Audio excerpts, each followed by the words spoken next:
ہمیشہ دیر کر دیتا ہوں میں ہر کام کرنے میں، ضروری بات کہنی ہو کوئی وعدہ نبھانا ہو، ہمیشہ دیر کر دیتا ہوں میں۔ مشہور شاعر منیر نیازی کی شاعری کے یہ دو مصرعے ملکی سیاست اور پھر عدالتی معاملات پر صادق آتے ہیں۔ 77 سالہ ملکی تاریخ پر نظر دوڑائی جائے تو سیاسی اور عدالتی معاملات کو ہمیشہ دھکا لگا کر ہی سٹارٹ کرنا پڑا ہے۔ اب 13 جنوری 2024 سے 13 جنوری 2025 کے درمیان گزرے 365 دنوں کو دیکھ لیجئے۔ گزشتہ برس آج کے دن جب الیکشن کمیشن میں امیدواروں کے لیے پارٹی کا انتخابی نشان جمع کرانے کا آخری دن تھا، اسی روز ملک کی بڑی عدالت بلے کے نشان کا مقدمہ سن رہی تھی۔ دن بھر سماعت جاری رہنے کے بعد اس وقت کے چیف جسٹس قاضی فائز نے فیصلہ محفوظ کر لیا۔ پہلے خبر آئی کہ فیصلہ اسی شام 7 بجے سنایا جائے گا، پھر کہا گیا فیصلہ 8:30 بجے آئے گا۔ میڈیا ہو یا عوام، وکلا ہو یا سیاستدان، سب انتظار کی سولی پر لٹکے نظر آئے۔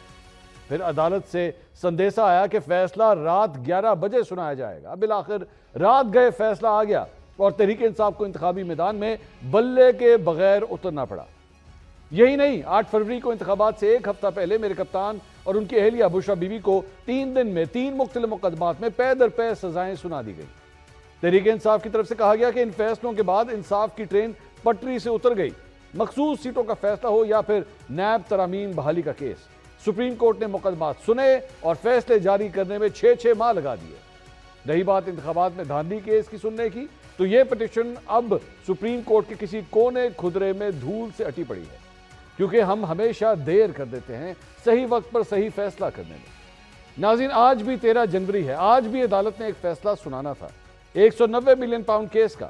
یہ فیصلہ اب تک 3 بار تاخیر کا شکار ہو چکا ہے۔ آج معزز جج نے فیصلہ نہ سنانے کی یہ تعویل دی کہ ملزمان عدالت میں پیش نہیں ہوئے، لہذا فیصلہ اب 17 جنوری کو سنایا جائے گا۔ سال پہلے 13 جنوری کی رات کو عدالت 11:30 بجے فیصلہ سنا دیتی ہے، لیکن آج صبح 10:30 بجے عدالتی وقت ختم ہونے سے پہلے ہی جج نے فیصلہ ملتوی کرنے کا فیصلہ سنا دیا۔ خود ہی سے سوال کر لیجئے، ہم کیوں ہمیشہ دیر کر دیتے ہیں صحیح وقت پر صحیح فیصلہ کرنے میں؟ عدالت تو کیا، سیاست کا بھی یہی حال ہے۔ تحریک انصاف نے سال بھر احتجاج کی کالز دی تو حکومت نے راستے بند کر کے کنٹینرز لگا کر NOC نہ دے کر ہر طریقہ اپنا کر احتجاج سے روکے رکھا، لیکن پھر صبح 7:30 بجے اڈیالہ کے دروازے کھل جاتے ہیں۔ تحریک انصاف کو جیسے ایسے احتجاجی جلسوں کی اجازت مل جاتی ہے۔ نہ جانے کیوں ہم ہمیشہ دیر کر دیتے ہیں صحیح وقت پر صحیح فیصلہ کرنے میں۔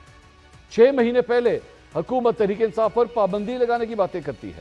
تحریک انصاف حکومت کو فارم 47 کا تانا دے کر اسٹیبلشمنٹ سے مذاکرات کرنے کو ترجیح دیتی ہے، لیکن یکایک جذبات اور حالات بدل جاتے ہیں اور پلک جھپکتے ہی حکومت اور تحریک انصاف مذاکرات کی میز پر سر جوڑ کر بیٹھ جاتے ہیں۔ نہ جانے کیوں ہم ہمیشہ دیر کر دیتے ہیں صحیح وقت پر صحیح فیصلہ کرنے میں۔